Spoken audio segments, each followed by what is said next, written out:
Red book పేరుతో కూటమి ప్రభుత్వం అరాచక విధానాలకు పాల్పడుతోందంటూ వైఎస్ఆర్సీపీ అధినేత మాజీ ముఖ్యమంత్రి వైఎస్ జగన్మోహన్ రెడ్డి తీవ్ర స్థాయిలో మండిపడ్డారు. అక్రమ కేసుల కారణంగా కర్నూలు జిల్లా జైల్లో ఉన్న ఆలూరు ఎమ్మెల్యే వీరుపాక్షిని పరామర్శించిన ఆయనకు ధైర్యం చెప్పారు. అనంతరం మీడియాతో మాట్లాడిన ఆయన వీరుపాక్షిపై అక్రమ కేసులు పెట్టి అరెస్ట్ చేయించాలని ధ్వజమెత్తారు. అధికార దుర్వినియోగానికి చంద్రబాబు పాల్పడుతున్నారని విమర్శించారు. మాజీ ముఖ్యమంత్రినన్న గౌరవం కూడా లేకుండా తనను అవమానించేందుకు ప్రయత్నించారని చంద్రబాబు తీరుపై తీవ్ర వ్యాఖ్యలు చేశారు. బాబు నాటిన విత్తనాలు రేపు విష వృక్షాలవుతాయని హెచ్చరించారు.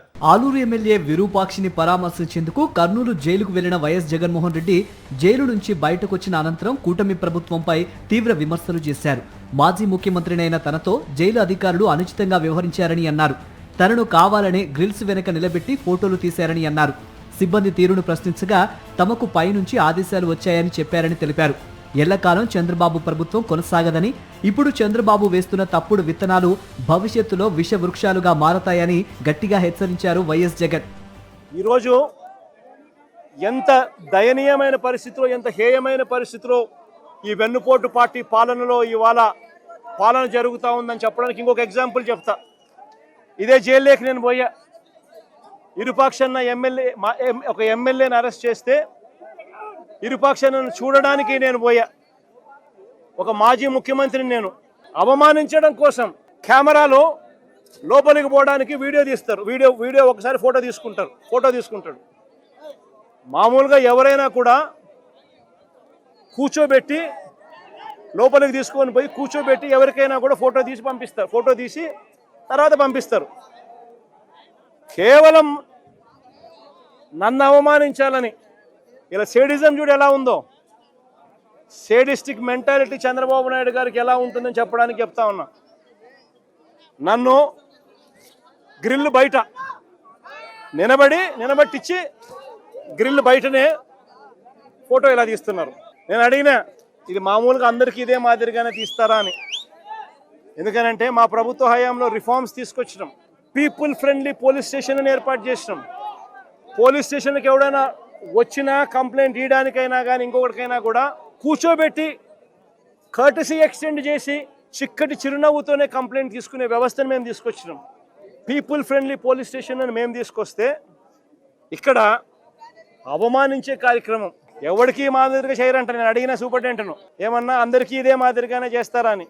లేదు సార్, అందరినీ మామూలుగా అయితే కూర్చోబెడతాము, మీరు కాబట్టి నిలబెట్టించి మాదిరిగా చేయాలా అని చెప్పి ఆదేశాలు వచ్చినాయి సార్ అంటాడు. ఏమి సేడిజం అంటే ఇది.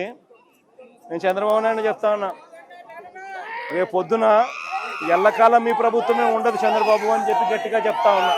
ఏదైతే మీరు ఇస్తున్నారో ఇవే రేపు పొద్దున పనులు అవుతాయి. ఏదైతే తప్పుడు సాంప్రదాయాన్ని మీరు మొదలెడతా ఉన్నారో ఇవే రేపు పొద్దున రెండింతలై మీకు చుట్టుకుంటాయని చెప్పి చంద్రబాబు నాయుడు గారికి గట్టిగా వార్నింగ్ ఇస్తూ ఇవాళ చెప్తా ఉన్నాను నేను. విరూపాక్షి అరెస్టు కూటమి ప్రభుత్వ అధికార దుర్వినియోగానికి నిదర్శనమని జగన్ అన్నారు. ఏపీలో బాధితులే నిందితులుగా మారుతున్నారని విమర్శించారు. దాడికి గురైన వారిపైనే కేసులు నమోదు చేస్తున్నారని, బాధితులకు అండగా నిలిచే వారిపైన కేసులు పెట్టి అరెస్టులు చేస్తున్నారని ప్రభుత్వ తీరును ఎండగట్టారు. విరూపాక్షిని అరెస్టు చేసే సమయంలో ఆయన ఇంటిని ధ్వంసం చేశారని, వందలాది మంది పోలీసులు వెళ్లి ఇంటి కిటికీలు, తలుపులు ధ్వంసం చేసి లోపలికి ప్రవేశించారని కూటమి నియంతృత్వ పాలనను నిలదీశారు. టీడీపీ కార్యకర్త భార్య దుస్తుల్ని ఎమ్మెల్యే విరూపాక్షి అనుచరులు చించారంటూ ఎస్సీ/ఎస్టీ కేసు నమోదు చేశారని, అయితే టీడీపీ కార్యకర్తే స్వయంగా భార్య దుస్తులు చింపుతున్న దృశ్యాలు వెలుగులోకి వచ్చాయని వైరల్ అయిన వీడియో వివరాలను తెలియజేశారు. ఓ టీడీపీ కార్యకర్త, నేమకల్లులో ఉన్న టీడీపీ కార్యకర్త తన భార్య దుస్తులను తానే చింపేసి, తన భార్య బట్టలను తానే చింపేసి, భర్తగా ఉండి తానే చింపేసి, ఎమ్మెల్యే అతని మనుషులు చింపారంటూ ఎమ్మెల్యే మీద ఎస్సీ/ఎస్టీ కేసు, రెండో కేసు పెట్టారు. నేను అడుగుతా ఉన్నా, ఇదే చంద్రబాబు నాయుడు గారిని అడుగుతా ఉన్నా, అయ్యా చంద్రబాబు గారు, మా వాళ్ళ మీద నువ్వు తప్పుడు కేసులు పెట్టడానికి మీ కార్యకర్తల బట్టలను సైతం వాళ్ళ భర్తలతో చింపించే స్థాయికి నీ పార్టీ దిగజారిపోయింది అని అంటే నువ్వు తలకాయ వంచుకోవాలి చంద్రబాబు అని చెప్తా ఉన్నా. కూటమి ప్రభుత్వ వైఫల్యాలపై ప్రజల్లో చర్చ జరగకుండా చంద్రబాబు ప్రభుత్వం డైవర్షన్ రాజకీయాలకు పాల్పడుతోందని వైఎస్ఆర్సీపీ ఆరోపిస్తోంది. అందులో భాగంగానే ఎమ్మెల్యే విరూపాక్షిపై తప్పుడు కేసులు పెట్టి వేధిస్తున్నారని ఆ పార్టీ నేతలు విమర్శిస్తున్నారు. విరూపాక్షి అరెస్టు పైన, రెడ్ బుక్ రాజకీయ కక్ష సాధింపులపైన, వైఎస్ఆర్సీపీ చేస్తున్న ఆరోపణలపై ముఖ్యమంత్రి చంద్రబాబు నోరు మెదపకపోవటం రాష్ట్రంలో కొనసాగుతున్న జంగిల్ రాజ్ పాలనకు నిదర్శనమని రాజకీయ విశ్లేషకులు అభిప్రాయపడుతున్నారు.